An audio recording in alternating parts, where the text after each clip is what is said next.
اللہم صلی علی سیدنا مولانا محمد وعلی آل سیدنا مولانا محمد وبارک وسلم وصلی علیہ۔ اعوذ باللہ من الشیطان الرجیم، بسم اللہ الرحمن الرحیم۔ پارہ نمبر ہے 7واں، سورۃ المائدہ اور رکوع نمبر 4۔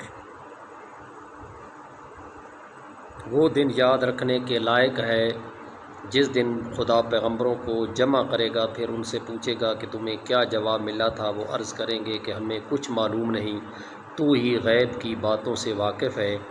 جب خدا عیسیٰ سے فرمائے گا کہ اے عیسیٰ بن مریم، میرے ان احسانوں کو یاد کرو جو میں نے تم پر اور تمہاری والدہ پر کیے، جب میں نے روح القدس یعنی جبرائیل سے تمہاری مدد کی، تم جھولے میں اور جوان ہو کر ایک ہی نسق پر لوگوں سے گفتگو کرتے تھے، اور جب میں نے تم کو کتاب اور دانائی اور تورات اور انجیل سکھائی، اور جب تم میرے حکم سے مٹی کا جانور بنا کر اس میں پھونک مار دیتے تھے تو وہ میرے حکم سے اڑنے لگتا تھا، اور مادر زاد اندھے اور سفید داغ والے کو میرے حکم سے چنگا کر دیتے تھے، اور مردے کو زندہ کر کے قبر سے نکال کھڑا کرتے تھے۔ اور جب میں نے بنی اسرائیل کے ہاتھوں کو تم سے روک دیا، جب تم ان کے پاس کھلے ہوئے نشان لے کر آئے، تو جو ان میں سے کافر تھے کہنے لگے کہ یہ تو صریح جادو ہے۔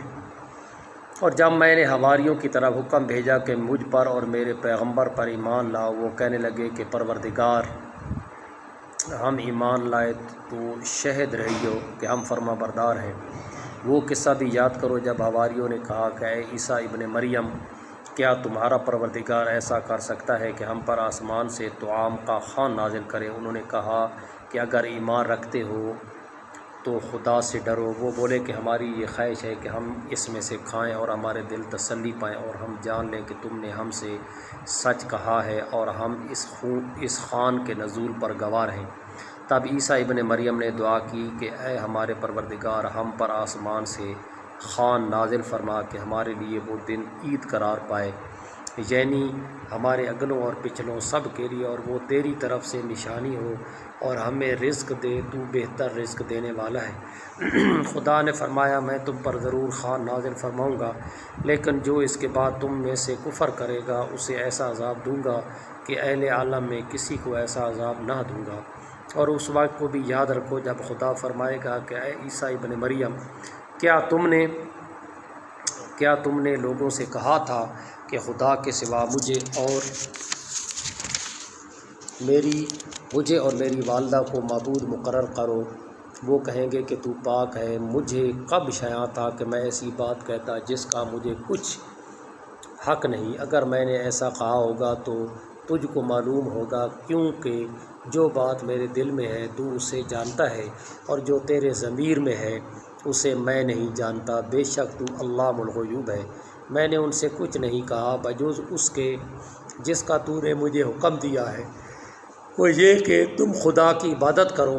بجز اس کے جس کا تو نے مجھے حکم دیا ہے، وہ یہ کہ تم خدا کی عبادت کرو جو میرا اور تمہارا سب کا پروردگار ہے۔ اور جب تک میں ان میں رہا ان کے حالات کی خبر رکھتا رہا۔ جب تو نے مجھے دنیا سے اٹھا لیا تو ان کا نگراں تھا، اور تو ہر چیز سے خبردار ہے۔ اگر تو ان کو عذاب دے تو یہ تیرے بندے ہیں، اور اگر بخش دے تو تیری مہربانی ہے۔ بے شک تو غالب اور حکمت والا ہے۔ خدا فرمائے گا کہ آج وہ دن ہے کہ راست بازوں کو ان کی سچائی ہی فائدہ دے گی۔ ان کے لیے باغ ہیں جن کے نیچے نہریں بہہ رہی ہیں، ابد الآباد ان میں بستے رہیں گے۔ خدا ان سے خوش ہے اور وہ خدا سے خوش ہیں، یہ بڑی کامیابی ہے۔ آسمان اور زمین اور جو کچھ ان دونوں میں ہے، سب پر خدا ہی کی بادشاہی ہے، اور وہ ہر چیز پر قادر ہے۔ سورۃ الانعام مکی ہے، اور اس میں 165 یا 66 آیتیں اور 20 رکوع ہیں۔ شروع خدا کا نام لے کر جو بڑا مہربان نہایت رحم والا ہے۔ سورۃ الانعام۔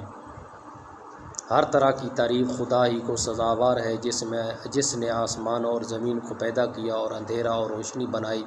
پھر بھی کافر اور چیزوں کو خدا کے برابر ٹھہراتے ہیں۔ وہی تو ہے جس نے تم کو مٹی سے پیدا کیا، پھر مرنے کا ایک وقت مقرر کر دیا، اور ایک مدت تک اس کے ہاں اور مقرر ہے۔ پھر بھی تم اے کافرو خدا کے بارے میں شک کرتے ہو، اور آسمان اور زمین میں وہی ایک خدا ہے، تمہاری پوشیدہ اور ظاہر سب باتیں جانتا ہے، اور تم جو عمل کرتے ہو سب سے واقف ہے۔ اور خدا کی نشانیوں میں سے کوئی نشانی ان لوگوں کے پاس نہیں آتی مگر یہ اس سے منہ پھیر لیتے ہیں۔ جب ان کے پاس حق آیا تو اس کو بھی جھٹلا دیا، سو ان کو ان چیزوں کا جن سے یہ استہزاء کرتے ہیں عن قریب انجام معلوم ہو جائے گا۔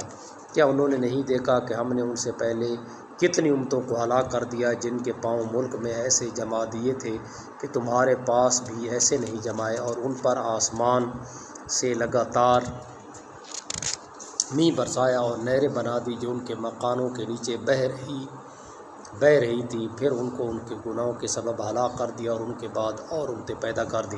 اور اگر ہم تم پر کاغذوں پر لکھی ہوئی کتاب نازل کرتے اور یہ اسے اپنے ہاتھوں سے ٹٹول بھی لیتے تو جو کافر ہیں وہ یہی کہہ دیتے کہ یہ تو صاف اور صریح جادو ہے، اور کہتے ہیں کہ ان پیغمبر پر فرشتہ کیوں نازل نہ ہوا جو ان کی تصدیق کرتا۔ اگر ہم فرشتہ نازل کرتے تو کام ہی فیصل ہو جاتا، پھر انہیں مطلق مہلت نہ دی جاتی۔